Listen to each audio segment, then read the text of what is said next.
আমার নবীর শানকে আল্লাহ বেমিসাল করে পাঠিয়েছেন। আমার নবীর শানের দিক থেকে, মানের দিক থেকে, মাকামের দিক থেকে, জাহেরে বাতেনে কোন দিক থেকে আমার নবী কারো মতো নয়, বেমিসাল করে নবীকে পাঠিয়েছেন, নবীকে বানিয়েছেন। এখন আমি যদি বেমিসাল নবীর উপর দরুদ পড়তে যাই, আমি ওই সম্মান দিয়ে পড়তে পারবো না। আমি তো আমার মতো করে মনে করব, এমনি একটা পড়ে দিতে চাইবো। তো আমার আল্লাহ ওই জিম্মাদারিও নিজে নিয়ে নিয়েছেন। আমাদেরকে বলেছেন তোমরা নিজেরা মাস্টারি করিও না, তোমরা আমাকে দিয়ে দিবা, আমি পড়বো। কেন? কারণ বানিয়েছি আমি, কোন শান দিয়ে বানিয়েছি, কোন মাকাম দান করেছি এটা আমি জানি। সেই জন্য আমার নবীর শান ও মানের প্রতি খেয়াল করে আমার আল্লাহ দরুদ সালামের দায়িত্ব নিজে নিয়ে নিয়েছেন। সুবহানাল্লাহ বলবেন। এত আজিম নবী, এত আজিম নবী, সামগ্রিকভাবে আমার নবীকে আল্লাহ এত আজিম করেছেন। কোরআনে পাকের মধ্যে আল্লাহ ইরশাদ করছেন, ইন্না আতাইনা কাল কাউসার, ইন্না আতাইনা কাল কাউসার। হাবিব, আপনি কোন দিক থেকে মন খারাপ করবেন না। নিশ্চয়ই আমরা আপনাকে গিফট করেছি। কি গিফট করেছি? কাউসার। কাউসার কি? রিওয়ায়াতের মধ্যে বিভিন্ন ধরনের বর্ণনা এসেছে। উলামায়ে কেরামও বর্ণনা দিতে দিতে বর্ণনার শেষ নাই। একটা হচ্ছে জান্নাতের মধ্যে একটা খাস নহর আছে যেটার নাম কাউসার, কেউ এটাও বলেছেন। আবার কেউ বলেছেন কাউসার মানি হাবিব। আপনি কেন মন খারাপ করেন? যেই সমস্ত বেয়াদবরা বলছে আপনি নির্বংশ, আপনি নির্বংশ হবেন না। ফাতেমাতুজ জাহরা রাদিয়াল্লাহু তাআলা আনহার মাধ্যমে কুল কায়নাতের মধ্যে আপনার আওলাদরা এভাবে ছড়িয়ে যাবে, এটা একটা প্রবাহিত সমুদ্রের মতো হবে।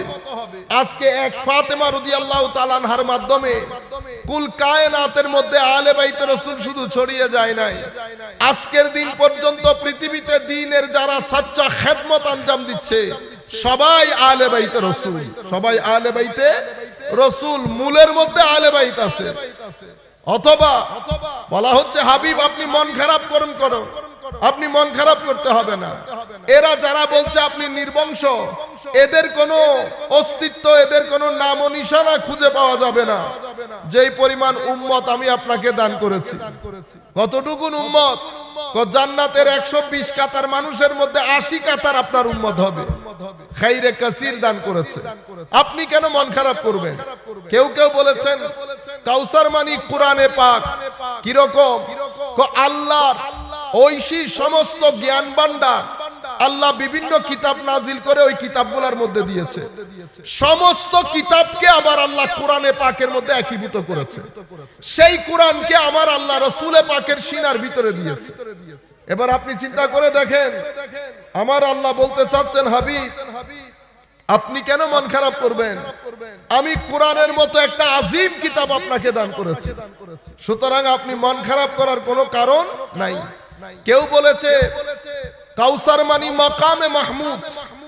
আমার আল্লাহ বলতে চাচ্ছেন হাবিব আপনি মন খারাপ করবেন না। যারা নির্বংশ বলছে তাদের কোনো নাম নিশানা খুঁজে পাওয়া যাবে না। দুনিয়া তো দুনিয়া, আখিরাতের মধ্যে আমি আপনার জন্য যে মাকাম রেখেছি মাকামে মাহমুদ, সেটা এত আজিম, এবং যেটা আমি আপনাকে শাফাআতে কুবরা, আপনার গরিব, আপনার পাপী তাপী উম্মতের জন্য শাফাআতের যে শাফাআতে কুবরার বৈশিষ্ট্য, ওই নিয়ামত আমি আপনাকে দান করেছি। আপনি মন খারাপ করবেন? ইন্না আতাইনা কাল কাউসার ফাসাল্লি লিরাব্বিকা ওয়ানহার।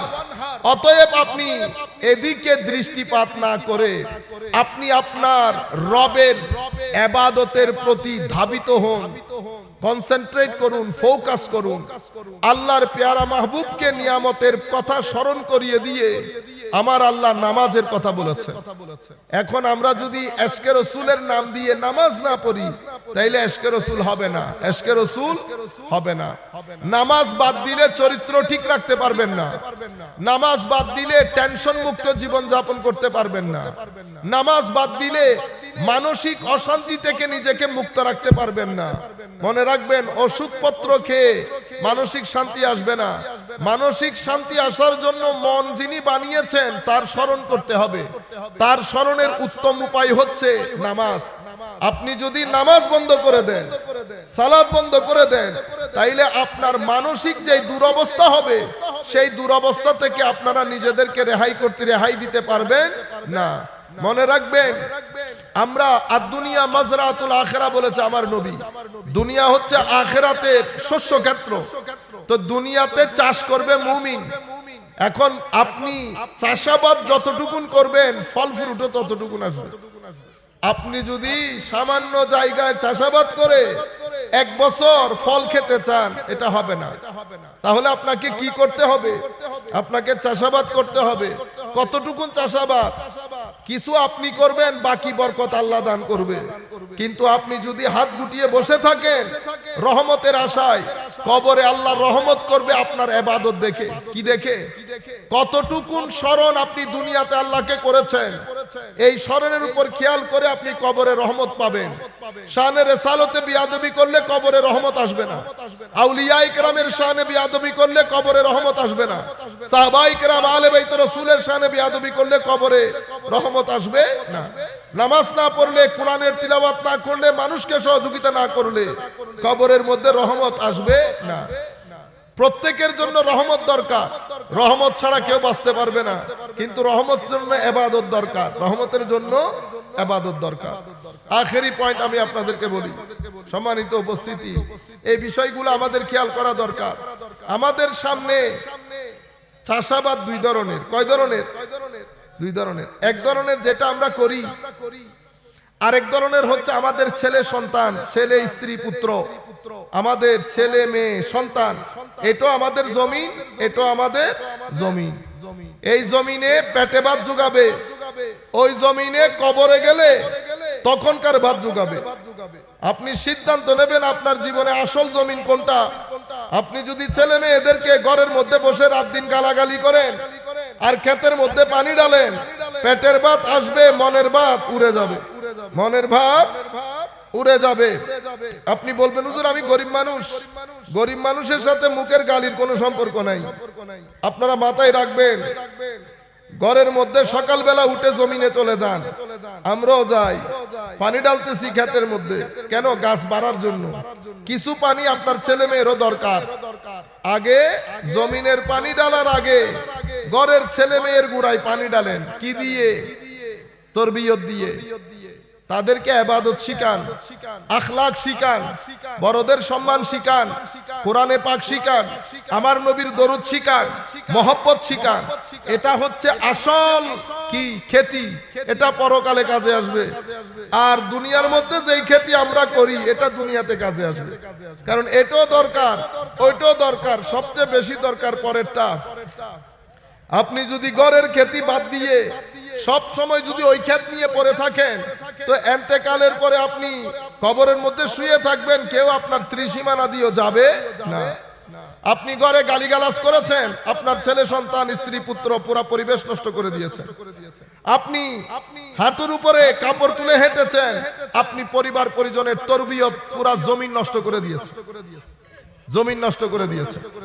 আপনি ঘরে বসে কাউরে বাঁশ নিয়ে, আপনার ছেলে মেয়ে সব বাঁশ নিয়ে দুরানি দিচ্ছেন, আপনার আসল জমিন, খেতির জমিন নষ্ট করে দিয়েছে। চেষ্টা করবেন ঘরের যেই খেতি, সেই খেতিকে আদব শিখান, ভদ্রতা শিখান, আমার আল্লাহর মহব্বত শিখান, রসুলের মহব্বত শিখান, আদব কায়দা শিখান, মানুষকে সহযোগিতা কেমনে করে সেটা শিখান। আপনারা বুঝতে পেরেছেন? কারণ দুনিয়া ক্ষেত করার জায়গা। দুনিয়াতে ক্ষেত না করলে কবরে ফ্রুট খাইতে পারবেন না। আমরা এক ধরনের ক্ষেত করি, শুধু কেউ কদু ক্ষেত, কেউ ধান ক্ষেত। মনে রাখবেন, যেখানে কষ্ট বেশি হবে সেটা দিয়ে উপকার বেশি হয়। ধানের ক্ষেত 3 মাসের মধ্যে আপনাকে ধান দিয়ে দেয় না। বরই গাছ কি 3 মাসে বরই দেয়? আমও 3 মাসে দেয় না, বরইও 3 মাসে দেয় না। কারণ বরই গাছ লাগাইছেন আর কোনো খবরও নাই। ধান গাছ আপনি আগে জমিন তৈরি করেছেন, পানি ঢেলেছেন, আগাছা মুক্ত করেছেন, সার দিয়েছেন, এরপরে গাছ লাগিয়েছেন কত সুন্দর করে, এরপরে প্রত্যেক দিন আইলে আইলে হেঁটেছেন, যেন কোনো আগাছা না লাগে। রাত দিন এক করে দিয়েছেন, 3 মাস পর্যন্ত কোথাও যান নাই, দানের জমিনের দিকে দেখে আছেন, আল্লাহর দরবারে মনে মনে ফরিয়াদ করেছেন, আল্লাহ আমি যেন কি না হই, নিরাশ না হই। আমার বৃষ্টি আসলে আপনার সিনা ধরে গেছে, ঠিক না? আল্লাহ আল্লাহ আল্লাহ আল্লাহ আল্লাহ করতে করতে ফানা হয়ে গেছেন, দান আসার পরে আল্লাহকেই ভুলে গেছেন। কেমনে? তাইলে আমি আপনাদেরকে বলতে চাচ্ছি 3 মাসের মধ্যে দান ঘরে এসেছে, কষ্ট করেছেন বিদায় এসেছে, নাইলে কি আসতো? কেন আসতে জানেন? আপনি আমি বাঁচার জন্য গুরুত্বপূর্ণ যে জিনিস সেগুলো 3 মাসে চলে আসে। দান বলেন 3 মাসে আছে।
এলাকারবাসী ভাইরা, আপনারা যারা দোকান পড়ে বসে আছেন, আমাদের প্রধানমন্ত্রী মহোদয় এসে বলেছে এই মুহূর্তে ওনার মূল্যবান ওয়াজ করবেন।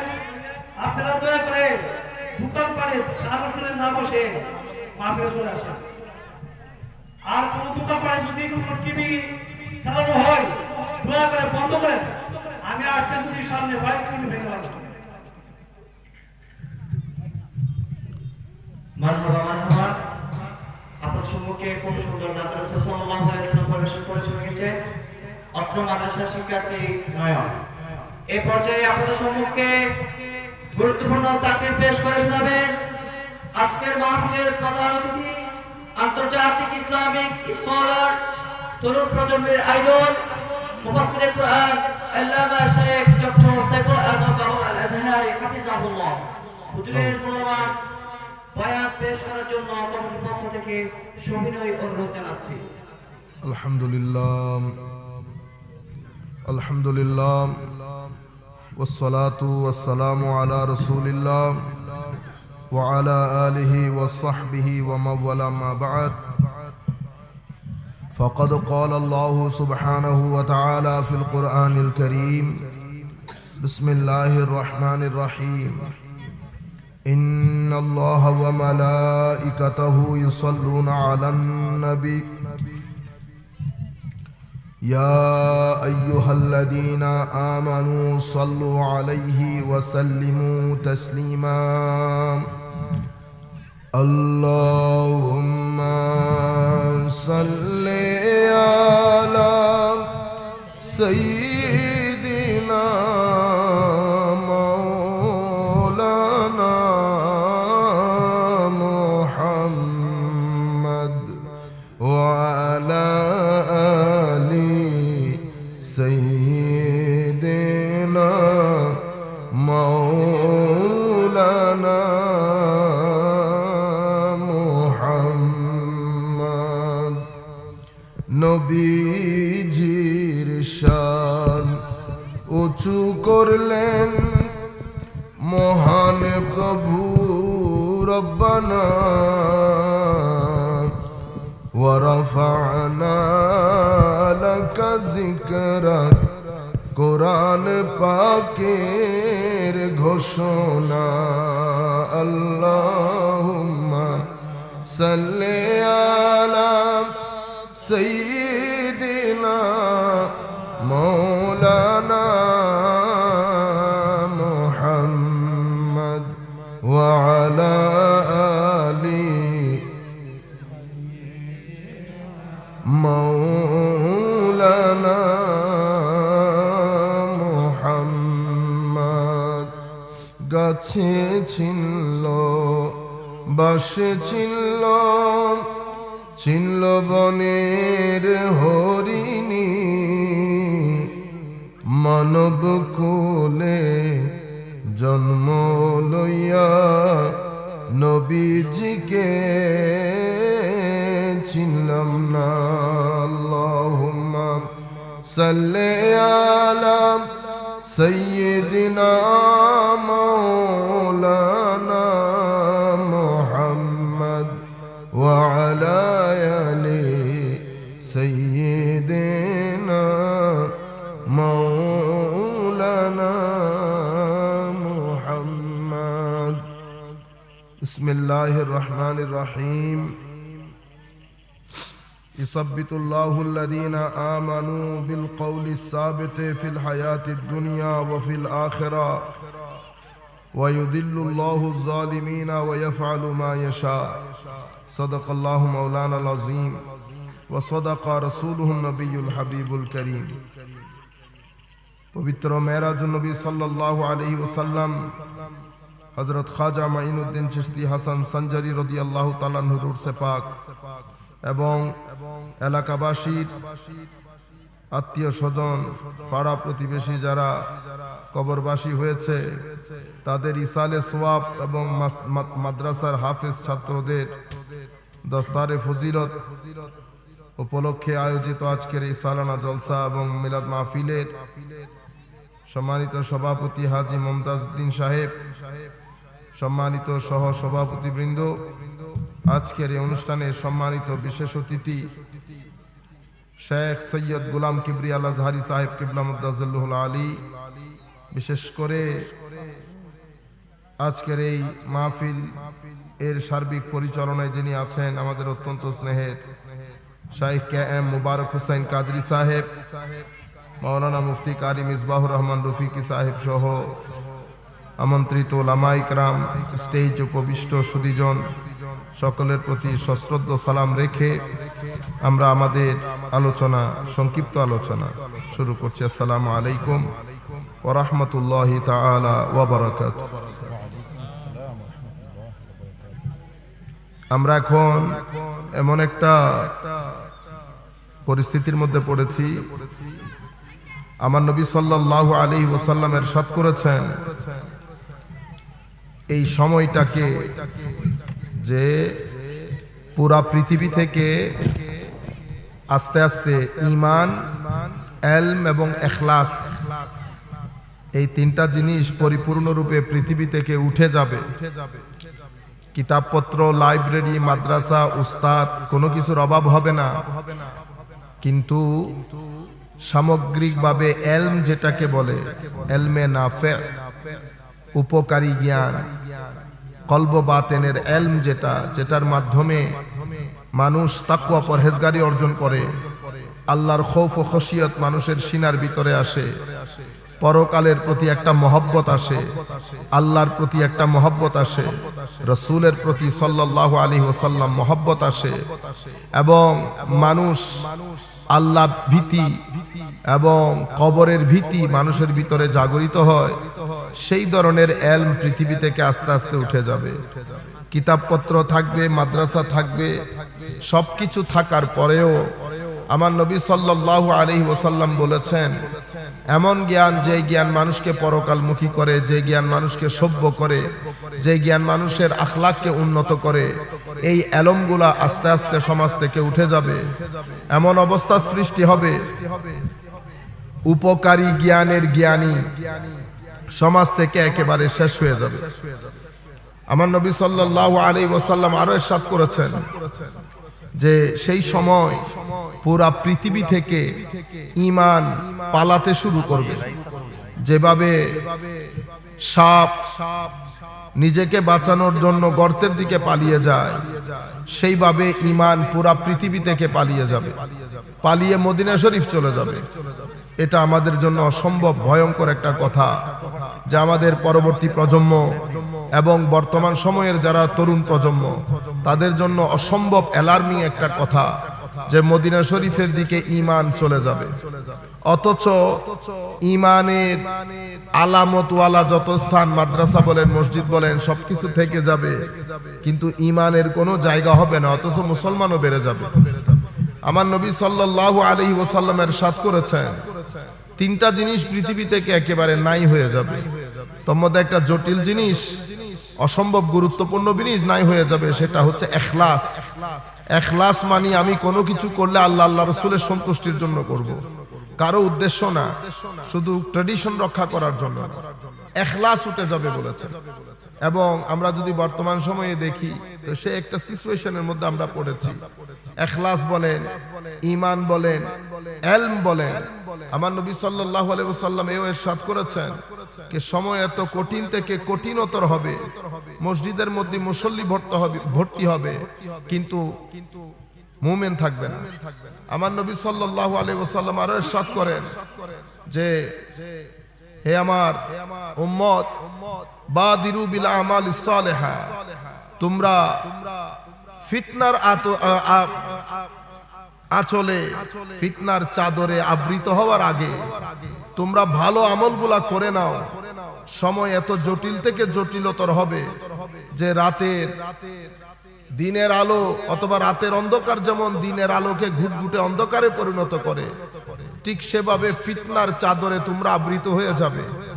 সকালের মুমিন বিকাল হতে হতে কাফের হয়ে যাবে, বিকালের মুমিন আবার সকাল হতে হতে কাফের হবে। টাকা পয়সা দিয়ে মানুষ দিন বিক্রি করবে, পরিস্থিতি এত জটিল হবে। আমি শুধুমাত্র আপনাদেরকে দুই একটা হাদিস শরীফ শুনিয়ে আমাদের আজকের বক্তব্য শেষ করব। আমার আল্লাহ বলছেন, ইসাব্বিতুল্লাহুল্লাযীনা আমানু বিল কওলি সাবিত ফিল হায়াতিদ দুনিয়া ওয়া ফিল আখিরা। আল্লাহ রাব্বুল আলামিন কালিমার উপর, শাহাদার উপর, ঈমানের উপর আমাদেরকে ইসাব্বিতুল্লাহুল্লাযীনা আমানু বিল কওলি সাবিত ফিল হায়াতিদ দুনিয়া, দুনিয়ার জীবনে এবং আখিরাতের জীবনে আল্লাহ রাব্বুল আলামিন আমাদেরকে যে ঈমানের উপর সাবিত কদম রাখবে, অটুট অবিচল রাখবে, সেটার জন্য একটা সুন্নত আছে। সুন্নতটা হচ্ছে দুনিয়ার জীবনে যদি আমাদের ভিতরে আমল না থাকে, ইখলাস না থাকে, দুনিয়ার জীবনে যদি আমাদের ভিতরে আমার নবীর প্রতি প্রেম না থাকে, সাহাবায়ে কেরামের প্রতি তাজিম না থাকে, আহলে বাইত রাসূলের প্রতি মহব্বত না থাকে, আউলিয়ায়ে কেরামের ভক্তি শ্রদ্ধা ভালোবাসা না থাকে, মা বাবার প্রেম ভালোবাসা না থাকে, বড়দের প্রতি শ্রদ্ধা যদি না থাকে, পাঞ্জে গানা নামাজ যদি আমরা মিস করি, কোরআনে পাকের তিলাওয়াত যদি আমরা মিস করি, জিকিরে ইলাহি যদি আমরা মিস করি, মানুষকে সহযোগিতা করা থেকে যদি নিজেরা বিরত থাকি, আদব কায়দার যদি অভাব ঘটে, মানুষের সাথে যদি বেয়াদবি করি, তো মনে রাখবেন আমাদের কালেমার উপর আমরা অটুট অবিচল থাকতে পারবো না। কালমার উপর অটুট অবিচল থাকার জন্য সবচেয়ে গুরুত্বপূর্ণ বিষয় হচ্ছে আমরা পৃথিবীতে যতদিন থাকব ততদিন যেন আমাদের মধ্যে ঈমান আমল এগুলা সালামত থাকে। যদি ঈমান আমল সালামত না থাকে, তাহলে আমাদের কবরের মধ্যে লা ইলাহা ইল্লাল্লাহ অথবা মুনকার নকির কর্তৃক যেই প্রশ্নগুলা করা হবে, সেই প্রশ্নের উপর অটুট অবিচল থাকা আমাদের পক্ষে সম্ভব হবে না। এই হাদিসের ব্যাখ্যায় বৃষ্টি শুরু হয়ে গেছে, এটাই শুধু বাকি ছিল। মাশাআল্লাহ, এটাই শুধু বাকি ছিল। আল্লাহ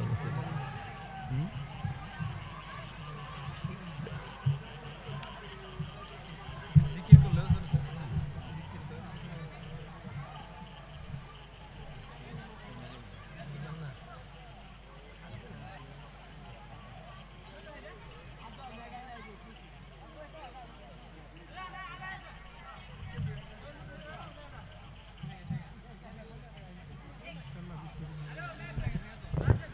আসেন একটু কিয়াম মিলাদ করি। ইয়া নবী সালাম আলাইকা ইয়া রাসূল সালাম আলাইকা এই যে শোনেন হাবিব সালাম দাও না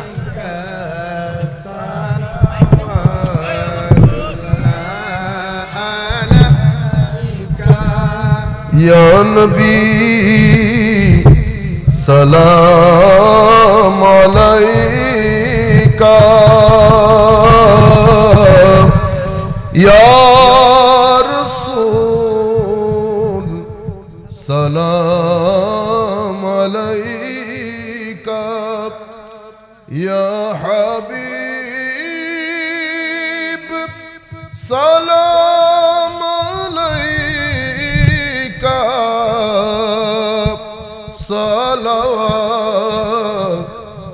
सलावतुल्लाह अलैका सलावतुल्लाह अलैका अर्श का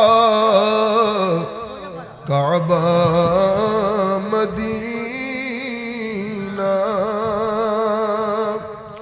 फर्श का काबा मदीना काबे का काबा मदीना जन्नतुल मावा मदीना या नबी सलाम अलैका या रसूल सलाम अलैका या हबीब सलाम अलैका सलावतुल्लाह अलैका मालिके जन्नत तुम ही हो क़ासिमे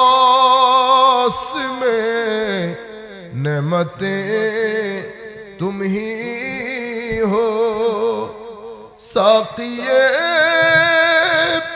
कौसर तुम ही हो शाफिए माशर तुम ही हो या नबी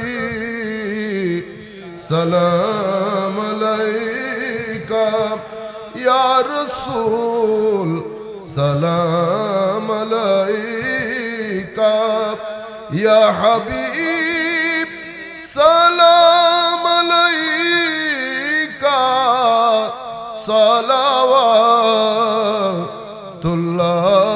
अलैका बलगल उला बिकमालिही कशफत दुजा बिजमालिही हसनत जमीओ खिसालिही सल्लु अलैहि व आलिहि। সম্মানিত উপস্থিতি, আমরা আপনারা অনেক পরিশ্রম করে মাহফিল আয়োজন করেছেন। আল্লাহ রাব্বুল আলামিন জানেন আমাদের তকদিরের মধ্যে কি আছে বা আপনাদের তকদিরে কি আছে। তকদিরে যাই থাকুক, যেভাবে আছে আমাদের গ্রহণ করা বাদে অন্য কোনো উপায় নাই। আমরা যেই উদ্দেশ্যে মাহফিল আয়োজন করা হয়েছে, আমার নবীর দরবারে আমরা সালাতু সালাম আরজ করেছি, আল্লাহর দরবারে ফরিয়াদ করি আল্লাহ রাব্বুল আলামিন যেন তার অফুরন্ত দয়া আদরের দিকে তাকিয়ে তার পেয়ারা রাসূলের ওসিলা জিল্লায় আমাদের এই কিয়াম মিলাদকে সামনে রেখে হুজুর খাজা মাইনুদ্দিনের ওসিলা জিল্লায় আল্লাহ যেন আমাদেরকে তৌফিক দান করেন। আমরা যেন আমাদের নির্দিষ্ট সময় পর্যন্ত মাহফিল রেখে নির্দিষ্ট সময়ে যেন আল্লাহ আমাদেরকে তৌফিক দান করেন, সুযোগ দান করেন মাহফিল শেষ করার। আর যদি তকদিরের মধ্যে না থাকে তাও আল্লাহর দরবারে শুকরিয়া, আমাদের পক্ষ থেকে কোনো কমপ্লেইন নাই। আলহামদুলিল্লাহ রাব্বিল আলামিন। এখন সবাই মিলে আমি যা বলবো আপনারা আমার সাথে পড়বেন। পড়েন সবাই, সুবহানাল্লাহি ওয়ালহামদুলিল্লাহি ওয়ালা ইলাহা ইল্লাল্লাহু ওয়াল্লাহু আকবার ওয়াল্লাহু আকবার ওয়াল্লাহু আকবার ওয়ালা হাওলা ওয়ালা কুওয়াতা ইল্লা বিল্লাহিল আলিয়্যিল আযীম। আল্লাহু আকবার কাবীরা ওয়ালহামদুলিল্লাহি কাসীরা ওয়া সুবহানাল্লাহি বুকরাতাও ওয়া আসীলা ওয়া উফাউযিদু আমরি ইলাল্লাহ ইন্নাল্লাহা বাসীরুম বিল ইবাদ হাসবিয়াল্লাহু ওয়া নি'মাল ওয়াকিল নি'মাল মাওলা ওয়া নি'মান নাসীর। আসসালাতু ওয়াসসালামু আলাইকা সাইয়্যিদি ইয়া রাসূলাল্লাহ। আল্লাহুম্মা সাল্লি আলা সাইয়্যিদিনা ওয়া মাওলানা মুহাম্মাদিন ওয়া আলা আলি সাইয়্যিদিনা ওয়া মাওলানা মুহাম্মাদিন ওয়া বারিক ওয়া সাল্লিম। আমরা দরুদ পড়েছি কি আল্লাহুম্মা সাল্লি আলা মুহাম্মদ, ঠিক না? আল্লাহ রাব্বুল আলামিন কোরআনে পাকের মধ্যে আমাদেরকে বলছেন ইন্নাল্লাহা ওয়া মালাইকাতাহু ইউসাল্লুনা আলান নবী। নিশ্চয় আল্লাহ ফেরেশতারা নবীর উপর দরুদ সালাম পড়ে। ইয়া আইয়ুহাল্লাযীনা আমানু, হে মুমিনরা তোমরাও পড়ো। কিন্তু আমরা দরুদ পড়ার সময় আমরা পড়ি না, আমরা আল্লাহকে বলি পড়ার জন্য। কি বলি? আল্লাহুম্মা সাল্লি আলা মুহাম্মদ, আল্লাহ আপনি পড়েন। আল্লাহ বলতেছে আমাকে পড়ার জন্য, আমি আল্লাহকে বলতেছি আল্লাহ পড়ার জন্য। কেন? দরুদ আমি নিজে না পড়ে আমাকে বলতেছেন আল্লাহ আমি পড়ি, তোমরাও পড়ো। কিন্তু আমরা পড়ার সময় পড়ি আল্লাহুম্মা সাল্লি আলা মুহাম্মদ সাল্লাল্লাহু আলাইহি ওয়াসাল্লাম পাঠ করেন, পড়েন। কেন? কারণ মনে রাখবেন আমার নবীর শানকে আল্লাহ বেমিসাল করে পাঠিয়েছেন। আমার নবীর শানের দিক থেকে, মানের দিক থেকে, মাকামের দিক থেকে, জাহেরে বাতেনে কোন দিক থেকে আমার নবী কারো মতো নয়। বেমিসাল করে নবীকে পাঠিয়েছেন, নবীকে বানিয়েছেন। এখন আমি যদি বেমিসাল নবীর উপর দরুদ পড়তে যাই, আমি ওই সম্মান দিয়ে পড়তে পারবো না। আমি তো আমার মতো করে মনে করব, এমনি একটা পড়ে দিতে চাইবো। তো আমার আল্লাহ ওই জিম্মাদারিও নিজে নিয়ে নিয়েছেন। আমাদেরকে বলেছেন তোমরা নিজেরা মাস্টারি করিও না, তোমরা আমাকে দিয়ে দিবা, আমি পড়বো। কেন? কারণ বানিয়েছি আমি, কোন শান দিয়ে বানিয়েছি, কোন মাকাম দান করেছি এটা আমি জানি। সেই জন্য আমার নবীর শান ও মানের প্রতি খেয়াল করে আমার আল্লাহ দরুদ সালামের দায়িত্ব নিজে নিয়ে নিয়েছেন। সুবহানাল্লাহ বলবেন। এত আজিম নবী, এত আজিম নবী, সামগ্রিক ভাবে আমার নবীকে আল্লাহ এত আজিম করেছেন। কোরআনে পাকের মধ্যে আল্লাহ ইরশাদ করছেন ইন্না আতাইনা কাল কাউসার, ইন্না আতাইনা কাল কাউসার।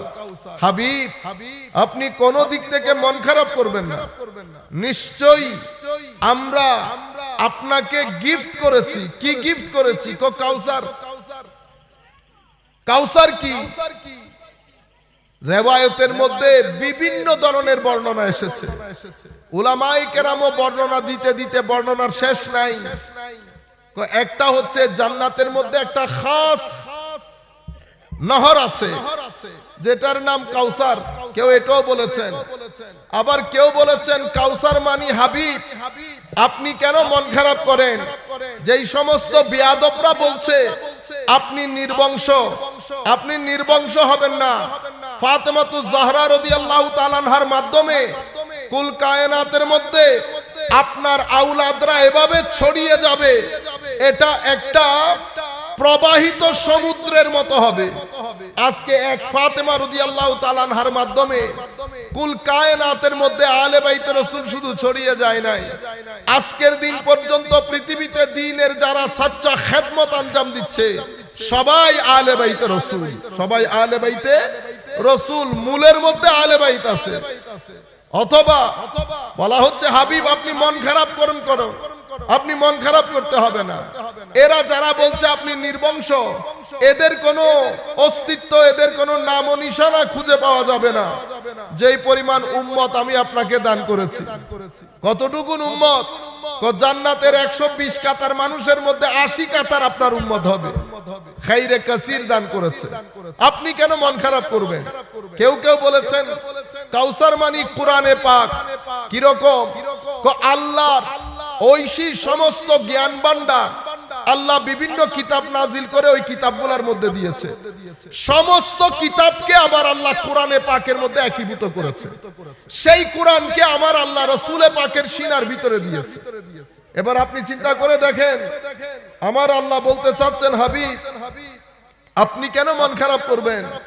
আমি কোরআনের মতো একটা আজিম কিতাব আপনাকে দান করেছি, সুতরাং আপনি মন খারাপ করার কোনো কারণ নাই। কেউ বলেছে কাউসার মানি মাকামে মাহমুদ। আমার আল্লাহ বলতে চাচ্ছেন হাবিব আপনি মন খারাপ করবেন না, যারা নির্বংশ বলছে তাদের কোনো নাম নিশানা খুঁজে পাওয়া যাবে না। দুনিয়া তো দুনিয়া, আখিরাতের মধ্যে আমি আপনার জন্য যে মাকাম রেখেছি মাকামে মাহমুদ, সেটা এত আজিম, এবং যেটা আমি আপনাকে শাফাআতে কুবরা, আপনার গরিব, আপনার পাপী তাপী উম্মতের জন্য শাফাআতের যে শাফাআতে কুবরার বৈশিষ্ট্য, ওই নিয়ামত আমি আপনাকে দান করেছি। আপনি মন খারাপ করবেন? ইন্না আতাইনাকাল কাউসার ফাসাল্লি লিরাব্বিকা ওয়ানহার। অতএব আপনি এদিকে দৃষ্টিপাত না করে আপনি আপনার রবের ইবাদতের প্রতি ধাবিত হন, কনসেন্ট্রেট করুন, ফোকাস করুন। আল্লাহর পেয়ারা মাহবুবকে নিয়ামতের কথা স্মরণ করিয়ে দিয়ে আমার আল্লাহ নামাজের কথা বলেছে। এখন আমরা যদি এশকে রসুলের নাম দিয়ে নামাজ না পড়ি তাইলে এশকে রসুল হবে না, এশকে রসুল হবে না। নামাজ বাদ দিলে চরিত্র ঠিক রাখতে পারবেন না, নামাজ বাদ দিলে টেনশন মুক্ত জীবন যাপন করতে পারবেন না, নামাজ বাদ দিলে মানসিক অশান্তি থেকে নিজেকে মুক্ত রাখতে পারবেন না। মনে রাখবেন, ওষুধপত্র খেয়ে মানসিক শান্তি আসবে না। মানসিক শান্তি আসার জন্য মন যিনি বানিয়েছেন তার স্মরণ করতে হবে। তার স্মরণের উত্তম উপায় হচ্ছে নামাজ। আপনি যদি নামাজ বন্ধ করে দেন, সালাত বন্ধ করে দেন, তাইলে আপনার মানসিক যে দুরবস্থা হবে সেই দুরবস্থা থেকে আপনারা নিজেদেরকে রেহাই দিতে পারবেন না। মনে রাখবেন, আমরা আদ-দুনিয়া মাজরাতুল আখিরা বলেছে আমার নবী। দুনিয়া হচ্ছে আখিরাতের শস্য ক্ষেত্র। তো দুনিয়াতে চাষ করবে মুমিন। এখন আপনি চাষাবাদ যতটুকুন করবেন ফল ফ্রুটও ততটুকুন আসবে। আপনি যদি সামান্য জায়গায় চাষাবাদ করে 1 বছর ফল খেতে চান, এটা হবে না। তাহলে আপনাকে কি করতে হবে? আপনাকে চাষাবাদ করতে হবে। কতটুকুন চাষাবাদ? কিছু আপনি করবেন, বাকি বরকত আল্লাহ দান করবে। কিন্তু আপনি যদি হাত গুটিয়ে বসে থাকেন রহমতের আশায়, কবরে আল্লাহ রহমত করবে আপনার ইবাদত দেখে। কি দেখে? কতটুকুন স্মরণ আপনি দুনিয়াতে আল্লাহকে করেছেন, এই স্মরণের উপর খেয়াল করে আপনি কবরে রহমত পাবেন। শানে রিসালাতে বিয়াদবি করলে কবরে রহমত আসবে না। আউলিয়ায়ে কেরামের শানে বিয়াদবি করলে কবরে রহমত আসবে না। সাহাবায়ে কেরাম আহলে বাইত রাসূলের শানে বিয়াদবি করলে কবরে রহমত আসবে না। নামাজ না পড়লে, কোরআনের তিলাওয়াত না করলে, মানুষকে সহযোগিতা না করলে কবরের মধ্যে রহমত আসবে না। প্রত্যেকের জন্য রহমত দরকার, রহমত ছাড়া কেউ বাঁচতে পারবে না। কিন্তু রহমতের জন্য ইবাদত দরকার, রহমতের জন্য ইবাদত দরকার। আখেরি পয়েন্ট আমি আপনাদেরকে বলি, সম্মানিত উপস্থিতি, এই বিষয়গুলো আমাদের খেয়াল করা দরকার। আমাদের সামনে চাষাবাদ 2 ধরনের। কয় ধরনের? 2 ধরনের। এক ধরনের যেটা আমরা করি, আরেক ধরনের হচ্ছে আমাদের ছেলে সন্তান, ছেলে স্ত্রী পুত্র, আমাদের ছেলে মেয়ে সন্তান। এটা আমাদের জমিন, এটা আমাদের জমিন। এই জমিনে পেটে ভাত জোগাবে, ওই জমিনে কবরে গেলে তখনকার ভাত যোগাবে। আপনি সিদ্ধান্ত নেবেন আপনার জীবনে আসল জমিন কোনটা। আপনি যদি ছেলে মেয়েদেরকে ঘরের মধ্যে বসে রাত দিন গালাগালি করেন আর ক্ষেতের মধ্যে পানি ডালেন, পেটের ভাত আসবে, মনের ভাত উড়ে যাবে, মনের ভাত উড়ে যাবে। আপনি বলবেন হুজুর আমি গরিব মানুষ, গরিব মানুষের সাথে মুখের গালির কোনো সম্পর্ক নাই। আপনারা মাথায় রাখবেন, ঘরের মধ্যে সকালবেলা উঠে জমিনে চলে যান, আমরাও যাই, পানি ডালতেছি ক্ষেতের মধ্যে, কেন? গাছ বাড়ার জন্য। কিছু পানি আপনার ছেলে মেয়েরও দরকার। আগে জমিনের পানি ডালার আগে ঘরের ছেলে মেয়ের গুড়ায় পানি ডালেন। কি দিয়ে? তরবিয়ত দিয়ে। তাদেরকে ইবাদত শিখান, আখলাক শিখান, বড়দের সম্মান শিখান, কোরআনে পাক শিখান, আমার নবীর দরুদ শিখান, মহব্বত শিখান। এটা হচ্ছে আসল কি খ্যাতি, এটা পরকালে কাজে আসবে। আর দুনিয়ার মধ্যে যেই খ্যাতি আমরা করি এটা দুনিয়াতে কাজে আসবে। কারণ এটাও দরকার, ওইটাও দরকার, সবচেয়ে বেশি দরকার পরেরটা। আপনি যদি ঘরের খ্যাতি বাদ দিয়ে সব সময় যদি ওই খ্যাত নিয়ে পড়ে থাকেন, তো এন্তেকালের পরে আপনি কবরের মধ্যে শুয়ে থাকবেন, কেউ আপনার ত্রিসীমানা দিয়েও যাবে না। আপনি ঘরে গালিগালাজ করেছেন, আপনার ছেলে সন্তান স্ত্রী পুত্র পুরা পরিবেশ নষ্ট করে দিয়েছেন। আপনি হাঁটুর উপরে কাপড় তুলে হেঁটেছেন, আপনি পরিবার পরিজনের তরবিয়ত পুরা জমিন নষ্ট করে দিয়েছেন, জমিন নষ্ট করে দিয়েছে। আপনি ঘরে বসে কাউরে বাঁশ নিয়ে, আপনার ছেলে মেয়ে সব বাঁশ নিয়ে দুরানি দিচ্ছেন, আপনার আসল জমিন খেতির জমিন নষ্ট করে দিয়েছে। চেষ্টা করবেন ঘরের যেই খেতি সেই খেতিকে আদব শিখান, ভদ্রতা শিখান, আমার আল্লাহর মহব্বত শিখান, রসুলের মহব্বত শিখান, আদব কায়দা শিখান, মানুষকে সহযোগিতা কেমনে করে সেটা শিখান। আপনারা বুঝতে পেরেছেন? কারণ দুনিয়া খেত করার জায়গা, দুনিয়াতে খেত না করলে কবরে ফ্রুট খাইতে পারবেন না। আমরা এক ধরনের খেত করি, শুধু কেউ কদু ক্ষেত, কেউ ধান ক্ষেত। মনে রাখবেন যেখানে কষ্ট বেশি হবে সেটা দিয়ে উপকার বেশি হয়। ধানের ক্ষেত 3 মাসের মধ্যে আপনাকে ধান দিয়ে দেয় না। বরই গাছ কি 3 মাসে বরই দেয়? আমও 3 মাসে দেয় না, বরইও 3 মাসে দেয় না। কারণ বরই গাছ লাগাইছেন আর কোনো খবরও নাই। ধান গাছ আপনি আগে জমিন তৈরি করেছেন, পানি ঢেলেছেন, আগাছা মুক্ত করেছেন, সার দিয়েছেন, এরপরে গাছ লাগিয়েছেন কত সুন্দর করে, এরপরে প্রত্যেক দিন আইলে আইলে হেঁটেছেন যেন কোনো আগাছা না লাগে, রাত দিন এক করে দিয়েছেন, 3 মাস পর্যন্ত কোথাও যান নাই, ধানের জমিনের দিকে দেখে আছেন, আল্লাহর দরবারে মনে মনে ফরিয়াদ করেছেন, আল্লাহ আমি যেন কি না হই, নিরাশ না হই। আমার বৃষ্টি আসলে আপনার সিনা ধরে গেছে, ঠিক না? আল্লাহ আল্লাহ আল্লাহ আল্লাহ আল্লাহ করতে করতে ফানা হয়ে গেছে, দান আসার পরে আল্লাহকেই ভুলে গেছেন। কেমনে? তাইলে আমি আপনাদেরকে বলতে চাচ্ছি 3 মাসের মধ্যে দান ঘরে এসেছে, কষ্ট করেছেন বিদায় এসেছে, নাইলে কি আসতো? কেন আসতে জানেন? আপনি আমি বাঁচার জন্য গুরুত্বপূর্ণ যে জিনিস সেগুলা 3 মাসে চলে আসে। দান বলেন 3 মাসে আসে, গম বলেন 3 মাসে আসে, যেগুলা দিয়ে আটা বানায়। আজীব বিষয় আল্লাহ। কিন্তু সারাদিন দানের খেতে এত কষ্ট করলেন, ঘরের ক্ষেত করতে ভুলে গেছে। ঘরের ক্ষেত আপনি নিজেও জানেন না। আপনি মাথায় রাখবেন যে আমরা নির্দিষ্ট সময়ের পরে এখানে যারা বসে আছি কার জীবনে কয় মিনিট আর আছে আমরা নিজেরাও জানি না। সুতরাং আসল ঠিকানা 60 বছর 60,000 বছর, 60 বছর 60,000 বছর। এখন কি 60,000 বছরের জন্য সময় দিবেন? ক্ষেত 2টা করতে হয়, একটা ক্ষেত করি 60 বছরের জন্য, আর একটা ক্ষেত করি 60,000 বছরের জন্য। 60 বছরের ক্ষেত যেটা আমরা ধান ক্ষেত গম ক্ষেত করি, 60,000 বছরের ক্ষেত সেটা 2টা, একটা নিজের ভিতর আর একটা পরিবারের ভিতর। নিজের ভিতর কেমনে ক্ষেত করবেন? আপনার ভিতরে একটা ক্ষেত আছে দুর্গন্ধ বাজে, সেখান থেকে আগাছা তুলতে হবে। আগাছা কিসের? মিথ্যার, অহংকারের, হিংসার, ঘৃণার, গালাগালির। এই আগাছা যদি না তুলেন তো আপনার সিনার ভিতরে সার দিতে পারবেন না। সার, সার মানি নুরানি পানি, নামাজে, জিকিরে, তিলাওয়াতে, এই পানিগুলা যদি না দেন তো 60,000 বছরের যে জিন্দেগি সেই জিন্দেগিতে আপনি শান্তিতে থাকতে পারবেন না।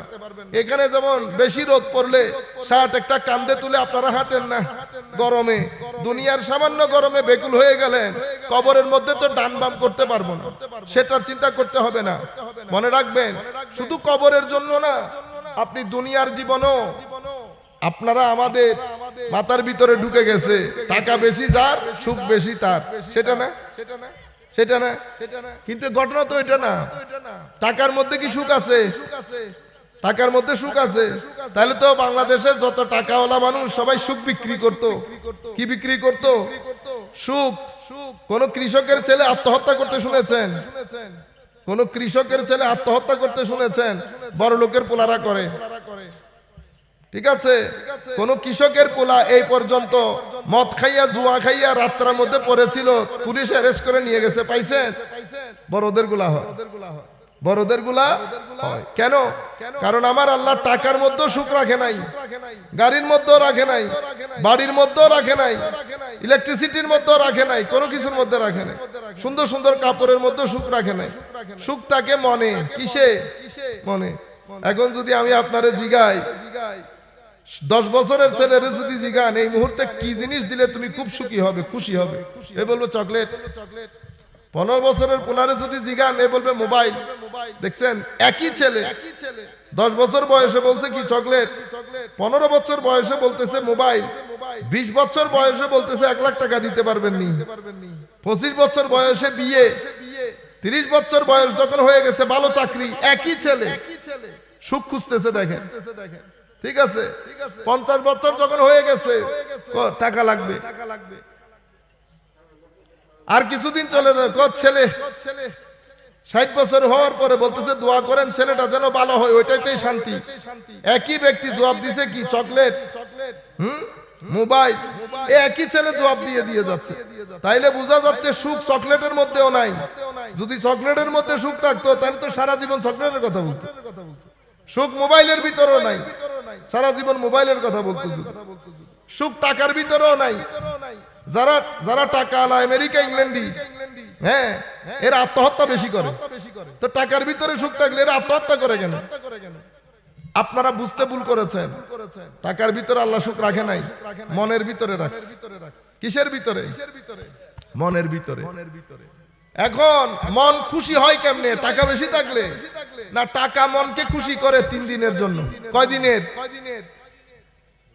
আপনারা দেখেন না, দুবাই থেকে আমার ভাই যখন বাংলাদেশে আসে 3-4 দিন ওখানে ঘুম নাই, 3-4 দিন এখানেও ঘুম নাই, 7 দিন পরে আর তার মনে থাকে সে যে বাংলাদেশে আসছে। নরমাল, সবকিছু এরকম নরমাল হয়ে যায়। ছেলে যেটাকে আপনি সাইকেল কিনে দিছেন, সে মনে করছে এই সাইকেল মানে এটাই আমার জান্নাত। 10 দিন পরে এ সাইকেল কোথায় আর ও কোথায়? বুঝতে পেরেছেন? যত জিনিস আপনি গুনতে থাকেন এগুলা 3 দিন পরে আর এগুলা শান্তি দিবে না, আপনাকে সুখ দেবে না। কিছুক্ষণের জন্য দেয়, কিন্তু পরে আর। তো আসল সুখ কোথায়? আসল সুখ মনে। তো মনের সুখ কেমনে আসে? মনের সুখ আল্লাহ দিয়ে আসে, রসুল দিয়ে আসে, কবর দিয়ে আসে, জিকির দিয়ে আসে, তিলাওয়াত দিয়ে আসে। এই বাদে অন্য কোনো সুখ নাই। সুতরাং আমি গরিব, আমি ধনী, এগুলা মাথা থেকে ফেলে দেন। থাকেন, চিন্তা করবেন। আমার নবী বলেছেন এটা ক্ষেত বাড়ি করার জায়গা, খেতি বাড়ি করেন, এখানেও করেন, এখানেও করেন, নিজের বিতর্ক পরিষ্কার করেন। ঘরের মধ্যে তু মে গালাগালি করবেন না। ঘরে গালাগালি করলে কি হবে? 2টা আম পচা, 10টা আম ভালো। পচা আমগুলো যদি ভালো আমের সাথে রাখেন কি হবে? পরের দিন ভালো আম পচে যাবে না, পচা আম ভালো হবে। আমি তো আর অত ভালো আম হই নাই যে পচা আমার সাথে থাকলে ভালো হয়ে যাবে। এই তো আল্লাহর ওলির সাথে থাকলে আপনি ভালো হয়ে যাবেন। তো আপনি যখন গালি দেবেন তাহলে তো আপনি পচা আম। কেন? কারণ সিনার ভিতরে খারাপই না থাকলে মুখ কোনোদিন গাল দিবে না, মুখ কোনোদিন। আপনি যেমন গরিব, আমাদের মসজিদের ইমাম সাহেব হুজুরও গরিব, ওনারে কোনোদিন শুনছেন হাঁটুর উপরে কাপড় তুলে গালি দিতে? তাহলে আপনি দিলেন কেন? উনি দিতে পারেন নাই কারণ ওনার সিনার ভিতরে খারাপই নাই। আমি দিতে পারছি কারণ আমার সিনার ভিতরে খারাপই আছে, আমার আম পচে গেছে, আমার আম পচে গেছে। এই পচা আম নিয়ে যদি করে গালাগালি করি, আমার ছেলে মেয়ে, আমার স্ত্রী সব আম পচে যাইতেছে। কার কারণে? আমার কারণে। সুতরাং আমার আল্লাহ বলছেন ইয়া আইয়ুহাল্লাযীনা আমানু কু আনফুসাকুম ওয়া আহলিকুম নারা, নিজের আম শুদ্ধ করো, তোমার ছেলে সন্তানের আমও শুদ্ধ করো, দুইজন যেন জান্নাতে যাইতে পারে। আগে তোমাকে বাঁচাও, পরে সন্তানদেরকে বাঁচাও। আমাকে কেমনে বাঁচাবো? পচা আমকে শুদ্ধ করে। ছেলেদেরকে কেমনে বাঁচাবো? তাদের আমও শুদ্ধ করে। কিভাবে? দ্বীনের তালিম, তিলাওয়াতে কোরআন, মানুষকে সহযোগিতা, মানুষের সাথে ভদ্র ব্যবহার করা, তু মে রাস্তাঘাটে হই হুল্লা চিৎকার বাক্কার না করা, এগুলা মানুষের কাজ না, এগুলা মানুষের কাজ না। আল্লাহ রাব্বুল আলামিন আমাদের হামি ও নাসির হোক। আপনারা দীর্ঘায়িত করবেন না, আমার আল্লাহ একটা সুযোগ দিবেন, এই সুযোগের মধ্যে তাড়াতাড়ি মাহফিল শেষ করে যার যার রাস্তায় ঘরে চলে যাবেন। ওয়া মা আলাইনা ইল্লাল বালাগুল মুবিন। সময় সীমিত, হুজুর ওয়াজ করে ফেলে।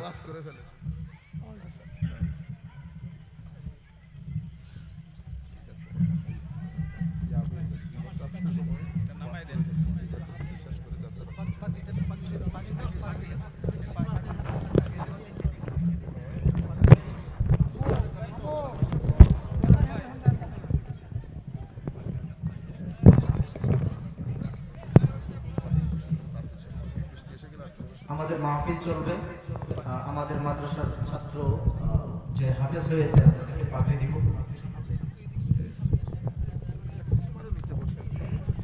সম্মানিত উপস্থিতি, এখন আপনাদের এলাকার গাউসিয়ানে কোরআনিয়া হাফিজিয়া মাদ্রাসার হাফেজ ছাত্রকে পাগড়ি প্রদান করা হবে। যে ছাত্রকে পাগড়িটা প্রদান করা হবে তার নাম হলো হাফেজ মোহাম্মদ আব্দুল হাকিম, পিতা মোহাম্মদ সাজুমিয়া, গ্রাম শ্রীঘর, থানা নাসিরনগর, জেলা বিবাড়িয়া। লজিং বাসা যার ঘর লজিং দিয়ে সে হাফিজ হয়েছে। জনাব মোহাম্মদ সালাম মিয়া, ইতালি প্রবাসী, গ্রাম জগমোহনপুর।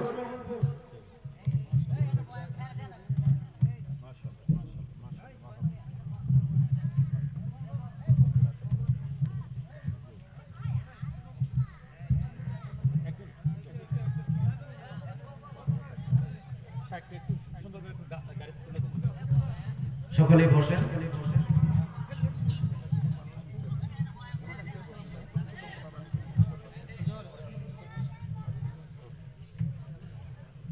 সকলেই বসেন। হুজুরের মাহফিল থাকার কারণে খুব স্বল্প সময়ে গুরুত্বপূর্ণ কতগুলো কথা বলেছেন। আসলে কথা বেশি বলার চেয়ে কম কথার মধ্যে ফজিলত বেশি, যদি আমরা আমাদের জীবনে এগুলো বাস্তবায়ন করতে পারি। যে কথাগুলো বলেছেন আমরা জগমোহনপুরের এলাকাবাসী, আমরা যারা আছি, আমরা আমাদের জীবনে বাস্তবায়ন করি, ইনশাআল্লাহ কথা হবে। এ পর্যায়ে আলোচনা রাখার জন্য অনুরোধ জানাচ্ছি শেখ সৈয়দ গোলাম কিবরিয়া আল আজহারি হাফিজাহুল্লাহ। মারহাবা মারহাবা। এতক্ষণ যাবত আপনাদের সম্মুখে গুরুত্বপূর্ণ বয়ান পেশ করে শুনিয়েছেন শায়েখ ডক্টর সাইফুল আজম বাবর আল আজহারি মাদাজিলুল আলী। হুজুরকে কমিটির পক্ষ থেকে মোবারকবাদ জানাচ্ছি। এ পর্যায়ে আপনাদের সম্মুখে গুরুত্বপূর্ণ তাকরীর পেশ করে শোনাবেন বিশিষ্ট লেখক ও গবেষক, আল আজহার ইন্টারন্যাশনাল স্কুলের সম্মানিত সিইও শায়েখ সৈয়দ গোলাম কিবরিয়া আল আজহারি হাফিজুল্লাহ। শায়েখ সৈয়দ গোলাম কিবরিয়া আল Azhari Hafizullah. At this moment, Shaykh Sayyid Ghulam Kibriya is bringing the speech in front of you.